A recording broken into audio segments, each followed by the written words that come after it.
चलिए हम लोग दूसरा प्रश्न करते हैं। प्रश्न 3 का दूसरा प्रश्न क्या है, आप जानते हैं कि 7 बराबर 0.142857 और 12 है ना है। वास्तव में लंबा भाग दिए बिना क्या आप बता सकते हैं, यह बता सकते हैं कि 2/7, 3/7, 4/7, 5/7 और 6/7 की दशमलव रूप क्या है। दशमलव प्रसार दशमलव रूप क्या है ना, यदि हाँ तो कैसे है ना।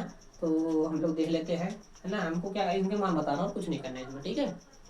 देखो पहला वाला हम लोग देख लेते हैं। पहला में क्या है, 2/7। 2/7 को हम लोग कुछ इस प्रकार से लिख सकते हैं है ना। इसको हम लोग एक लाइन लिखते चलेंगे, ठीक है। अब देखो 1/7 का मान हमारे पास ये दिया है ना, तो यहाँ लिख लेते हैं, ठीक है।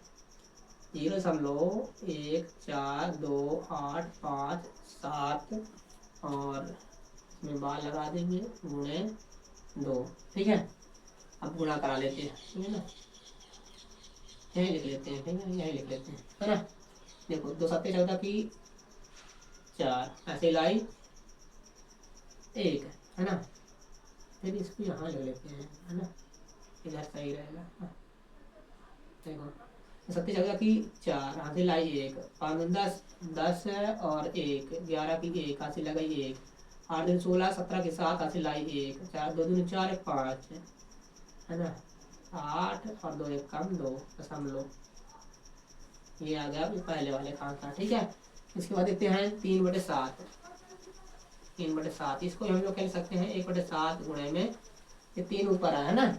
अब 1/7 का मान हमारे पास ये दिया है, इसको लिख लेते हैं 0.142857।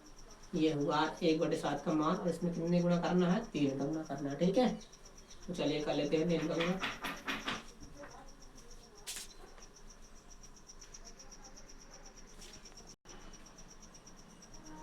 है ना।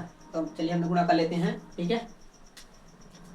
3 का पढ़ा पड़ेंगे 7 बार। 3 7 21 की 1 हासिल आई 2, 3 5 15 16 17 की 7 हासिल आई 1, 3 का 8 24 है 25 की 5 हासिल आई 2, 3 6 7 8, 3 चौके 12 की 2 हासिल 1, 3 1 3 और 1 4 0.0 इसको बार लगा देंगे, ठीक है।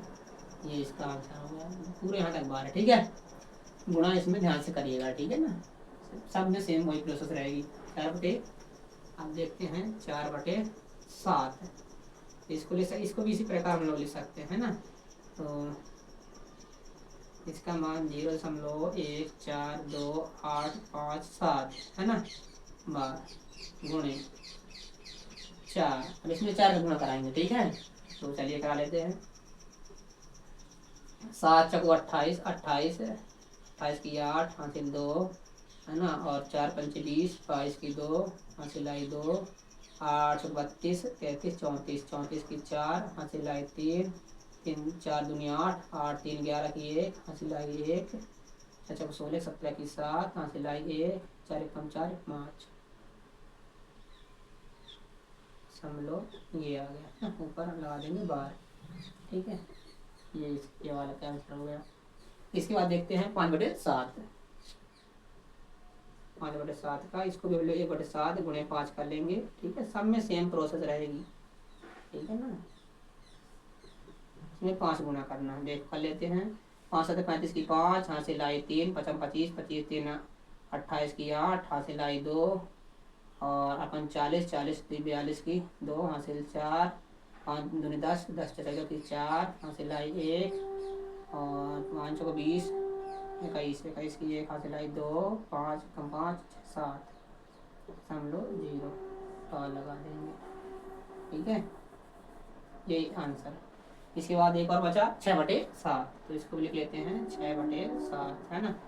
इसको लिख लेंगे 1/7 गुणे 6 है ना। 1/7 का मान क्या दिया है, 0.142857 गुणे 6 में बार लगा है ना। अब गुणा करा लेते हैं। 6 7 42 की 2 हासिल 4, 6 पंचे 30 30 4 34 की 4 हासिल आई 3, 8 6 48 48 3 51 51 की 1 हासिल आई 5 है ना। 6 दूनी 12 12 5 17 की 7 हासिल आई 1, 4 को 24 है 25 की 5 हासिल आई 2, 6 कम 6 7 8 समझ लो 0 में बार लगाते हैं, ठीक है। इस प्रकार ये आंसर, ठीक है ना। ये सभी के आंसर आ चुके हैं, ठीक है ना। सभी के आंसर यहाँ हम लोग निकाल सके गुणा करा गए, ठीक है। तो आप लोग इसको गुणा अच्छे से करिएगा, है ना, और इसके हासिल को ध्यान रखिएगा, है ना, अच्छे से जोड़िएगा, है ना, नहीं डिस्टर्ब हुआ तो पूरे का आंसर गलत आ जाएगा, है ना। तो इसको आप लोग ध्यान रखिएगा, बहुत ही आसान था, ठीक है। और दशमलव प्रसार की बात करें तो सब दशमलव प्रसार क्या रहेगा, अनावसानी आवर्ती रहेगा, ठीक है ना, दशमलव प्रसार सभी का, ठीक है ना। क्योंकि इनके हर में क्या है, देखो ना, इनके हर में क्या है, 2 गुणे 5 के रूप में नहीं है इनका हर, है ना, इसलिए दशमलव प्रसार क्या रहेगा, ऐसा रहेगा, अनंत रहेगा, अनंत तक आएगा और आवर्ती रहेगा, है ना। इन सभी दशमलव प्रसार क्या रहेंगे, यदि लिखना चाहो तो आप लोग लिख सकते हो, है ना। हमारे पास जो भी परिमेय संख्याएं दी गई परिमेय संख्याओं के हर के अभाज्य गुणनखंड 2 गुणे 5 पावर m के रूप में नहीं है, इसलिए दी गई परिमेय संख्याओं के दशमलव प्रसार किस प्रकार होंगे, अनावसानी आवर्ती होंगे, ठीक है। इस प्रकार आप लोग लिख सकते हैं, ठीक है ना। धन्यवाद।